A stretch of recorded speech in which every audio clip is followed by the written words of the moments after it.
You're watching TVC Breakfast. Let's get into our first discussion. Recently, President Muhammadu Buhari signed the climate change bill into law, putting Nigeria on the list of countries that have enacted emissions target legislation aiming to eliminate carbon emissions.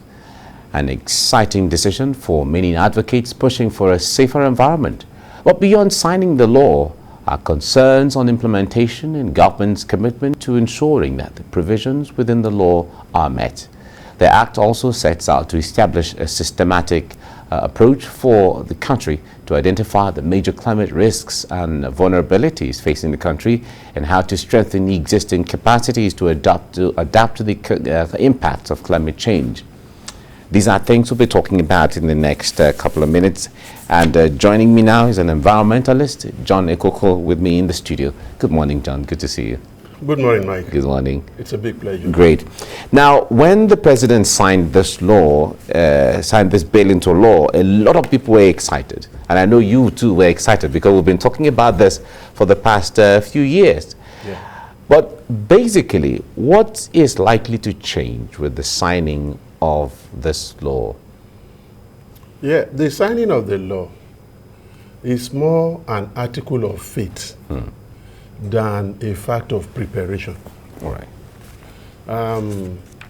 Nigeria is one of the most impacted countries by this climate change. Nigeria is also a fossil fuel dependent country. That is our main source of revenue. And on top of that, Nigeria does not have the technology, neither do we have the finance to actually embark on this mission. However, the saving grace that we are not a major polluter does not exempt us from the consequence of this climate change. So, though we are a low polluting country, still with this need to keep the global increase to 1.5 degrees Celsius or less, there are certain actions we are expected to take. One of the reasons why we actually joined other countries in Paris in 2015 was because of the support of finance.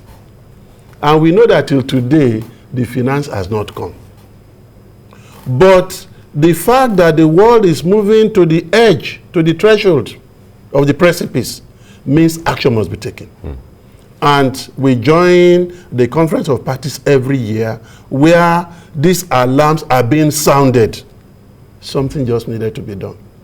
So, Buhari at COP26 in Glasgow promised that by 2060, Nigeria should achieve net zero emissions. That was a great promise. Yeah, the timeline looked too stretched, but it was a commitment. And it was good that he came back and he signed the act immediately, which means you are going to put the forces together that will work to achieve that mandate. Yeah, but the concern generally is that Nigeria makes all of these promises. It's not just about the president right now, but we're talking about the government of Nigeria. Remember Vision 2000. We didn't meet Vision 2000. The MDGs, we didn't meet MDGs by 2015. We're talking about SDGs. We're not close to half of meeting the half of SDGs yet. And all of this, there are so many other parameters there that Nigeria has made commitments to. So what is the hope that this might be different? Thank you. I said it was an article of faith, not a statement of preparation. All right. But one good thing about climate change is that if we do not do anything, in the long run, we're all dead. We don't really have a choice. Now, also, let's give it to, even as late as July, they've been revising the NDC, nationally determined contributions. That is, identifying the sources of climate change and, proposing actions to be taken. It's a fantastic document. And one of the things they've done also, which was the main impact of this Climate Change Act, is that they have set up an action committee in the presidency with the president as the chairman, vice president as the vice chairman, and about 7 ministries, an interministerial committee working together to achieve the objectives. Now, in this climate change argument, if no other country has any reason to act, Nigeria has a reason to act, because this herders and farmers conflict is one major outcome of this climate change effect. Like I say everywhere, in the 80s, Lake Chad Basin was 45,000 square kilometers. It's less than 3,000 square kilometers today. The whole of the north is devoid of water. Right? Okay. Yes. All right. We'll come back to this. Joining us to make sense of all of this is Philip Jakbo. He is the Director of Programs, Corporate Accountability and Public Participation, Africa. Philip, good to see you. And welcome home. You were at Glasgow. It's a pleasure being here. Exactly. Good to see you. Now, yes. Nigeria featured prominently in Glasgow, and when it comes to representing the African bloc, Nigeria always stands out there. But talk to us basically when it comes to the commitment that the Nigerian president made to, after signing the law and, all the commitments that we're making to cut down on emissions and stuff. Talk to us about the feasibilities that you're seeing. Well, I think the starting point is that, like previous COPs, I was in Poland 2018. I was in Madrid in 2019. Glasgow was the most exclusive COP. When I say exclusive, we didn't have much of global South representation because of the COVID vaccine and other issues that came up along the way. Only a few of us made it there. For Nigeria, I think the president made a commitment, that is the country made a commitment to achieve net zero by the year 2060. 2060 is a long time. Now, net zero is an industry acquired language. In the civil society space, we advocate real zero. Okay. Not net zero. Is there a difference between net zero and real zero? Yes. Okay. There is, if we want to explain it. Real zero means start the processes immediately to ensure that we cut carbon emission.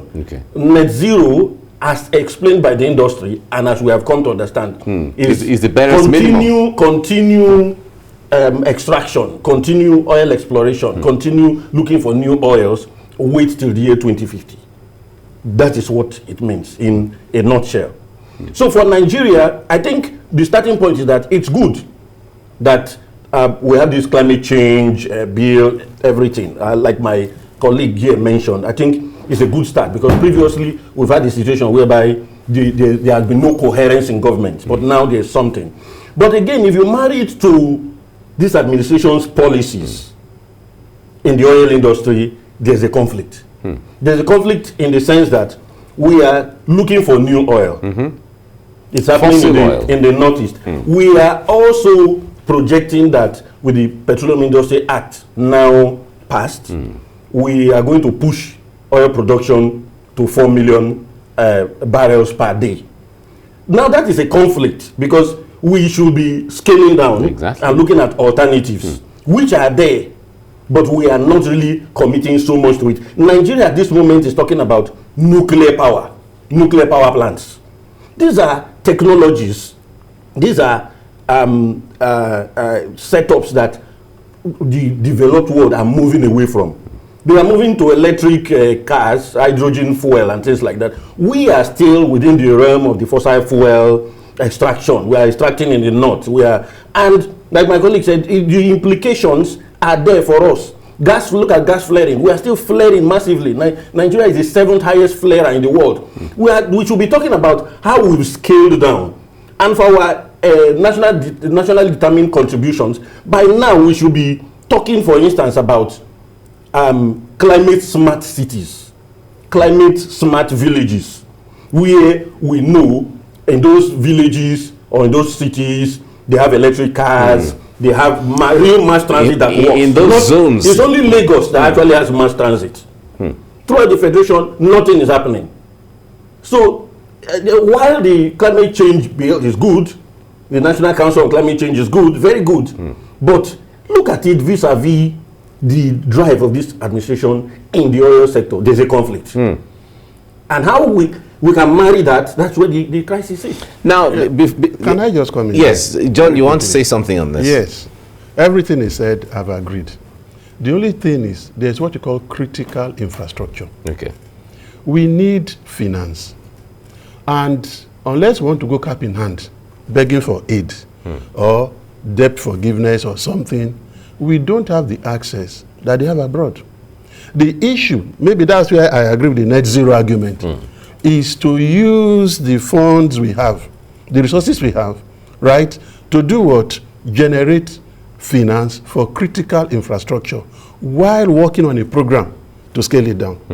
Because what we should be talking about is actually reducing investment in the more polluting fossil fuels. Particularly, we can emphasize gas.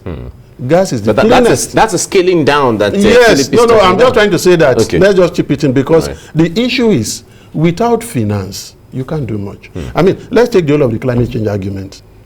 What is it said to achieve? Net zero emissions. He said real zero. Real zero. Right? Number two is that you want a resilient economy. Number three is what you want to call mainstreaming climate action investment or projects. Right? And of course, number four is the finance. You cannot deny it. And on top of it all is that the climate argument has a trajectory. The first thing is mitigation. The next one is adaptation. And the last one is finance. Are you with me? In mitigating the effects of climate change in Nigeria, we don't have the technology. We don't have the finance. Right? We don't even have the resources. Like I said, the government has made some effort revising the NDCs, National Determined Contributions, in which they have tried as much as possible to look at the flooding in the southeast, the desertification in the north, right? The erosion in the southwest, you know, and asking themselves, what are the main causes? So in all of this, is how helpless is Nigeria now? Because when you're talking about the fact that we don't have the resources, we don't have the funds, we don't have the technology, where are we? We have, I agree with him. But unfortunately, for decades, we've frittered away, and we still do, what we could actually plow into, you know, the mitigation and adaptation, you know. Even at the COP, I think that is the most crucial debate. Global South countries, including ours, are asking the rich countries that have benefited from oil to pay for, you know, generations, decades, hundreds of years of extraction without responsibility. Of course, we inherited this process, but we have not done very, very much. You have a host of countries that, oh, we need resources. Ideally, Nigeria should not even fall into that category because of, you know, we have the resources actually, but we've not been able to clean up the oil industry and deploy those resources, you know, to good use, so that by the time the world moves away from oil, like it is going, fossil fuel, in Europe, America, it's now about electric cars and things like that. We will not be left to just start drinking our oil. So I think tackling corruption, you know, very, very important in the oil industry. Like I said earlier, I think this initiative is good, but ideally Nigeria should not be one of those countries going cap in hand to beg for finance. Philip, let me stay with you on this. And the point there is the issue of, you know, like they say, Nigeria is the capital, the poverty capital of the world right now, sadly and unfortunately. But there is the need to create more industries, to generate or create jobs for, you know, the over 20 million youths or people who are supposed to be working that are not working. But how do we balance between creating jobs for these people, that many of them are industry-based, and also scaling down on emissions and carbon emission and things like that? Well, I think the most important thing, we have been saying this, and the government, of course, will create jobs. We've had the oil industry. We have the oil industry. Let's use the Niger Delta, where I'm from, as a good example. The question you ask yourself is, has oil actually brought the benefits predicted when, in the 50s, when the first oil was struck in Olobiri? Ogoniland is the epicenter of pollution globally. If you go to Ogoni community, where UNEP assessment in 2011 confirmed that even if cleanup starts, it will take 30 years and billions of dollars. Put that vis-a-vis extraction, which happened in that community, put that vis-a-vis the entire scope of the Niger Delta. Have we really benefited from oil? Oil has, in a sense, it has become a cost for the people of the Niger Delta. Yeah, you have pockets of people who have benefited, but so when we say actual oil will create jobs and things like, look at that vis-a-vis what has happened in the region. Now you have cases, look at Port Harcourt, you have soot.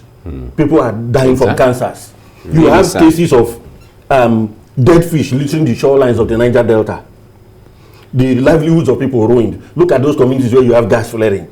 They are being gassed out of existence. Look at the mortality rate that is dropping. So the question we continue to ask ourselves is, has this thing really brought us anything apart from pockets of people who have become rich over? So when we say transiting, can we start looking at, other options and see if those options will really create those jobs and they are safe, healthy, and affordable? Right. Now, John, the point there is, let's get into if steps have to be taken for us to meet that 2060 target that the government has decided to make as their benchmark. What are the steps we should be taking? Practical steps, because he talked about the real zero, not the net zero. If we have to achieve that real zero, what should we be doing right now? Yeah, let me start by saying, while I really agree with him, he's an activist. So he looks at it in terms of what's on ground. I'm looking at it in terms of where we are going. We've actually messed up a lot of things. That we are still flaring gas should not even be mentioned. It's exactly what he's saying. No, I agree. But you see, my stand has always been, the problem is there. What is the solution? And I'm happy you also mentioned the NDC, National Determining Contributions. I have studied that document. I found out that it's an effort to actually chart a path. The point we are going to say is, how sincere is the government to actually follow?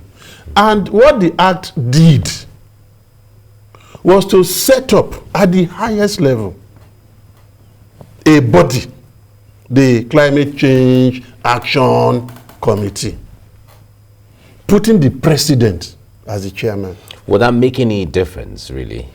At that level. Because the point there is, the argument for this is... Are we going to end up politicizing? Exactly. So the challenges are there. The truth remains, we as a people must say, we want to deliver ourselves from the climate change costs. The people are ready. We're talking about those who have the authority and the wherewithal.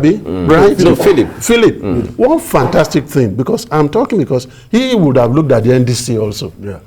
They've made efforts from Sokoto to Calabar to identify what the problems are and how it has been manifesting. Even this Fulani farmer, they've mentioned everything.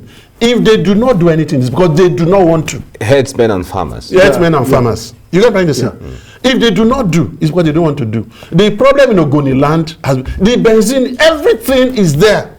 The flooding issue is there. The erosion issue is there. Desertification is there. The current programs, the green wall, everything, they've mentioned them. All the interventions have been mentioned. Sir, with all this information, if you do not act, whom do you blame? That's a good question. Exactly. Yeah. So the issue is, that's why Nigerians are this saying Climate Change Act only has one advantage, as far as I'm concerned. It is going to stir up the will to tackle it. Because before now, like he said, I agree with him, we've just been mouthing it. We can't really be exploring for oil in the north and say that we want to tackle climate change. Exactly. We can't start to open up coal in the east. There are two elements to it. There is the carbon issue. There is the greenhouse gases. These are the major pollutants we are talking about. So we must find a way to reduce the major pollutants. What I will even say is that, like he said, we should be begging for resources. What about this carbon trading? Like the net zero has disadvantage. You must pollute to some extent. But the savings in other areas should be able to compensate for the pollution, the minimum pollution that must go on. Because the truth remains, this poverty eradication program depends on exploring some of these fossil fuel alternatives. Like I said, the clean energy, that is the gas option. It is the cleanest among the fossil fuels. So if we must continue to provide certain resources for ourselves, we will keep on exploring them. But at the same time, both like the climate trading thing, the polluter, right, should pay you. The polluter should pay. Exactly, for the savings you're able to make. The polluter should pay. Yes. It's all right. Philip, just in 30 seconds, what's the way forward on this? Well, I think we need sincerity on the part of government to be able to address the climate change issue. It is not politics. It shouldn't be subject to over oil industry dictation. We must look at what our problems are, and like the act is good, but the will to pull it through, is it there? That's the question. That is the most important one. Yeah. Thank you so much, Philip Jakpo, for coming on the program today. Thank you. Thank you. Much. John Ekoko, thank you very much for coming as well. It's my pleasure. Thank Any you. day. Great. Thank you.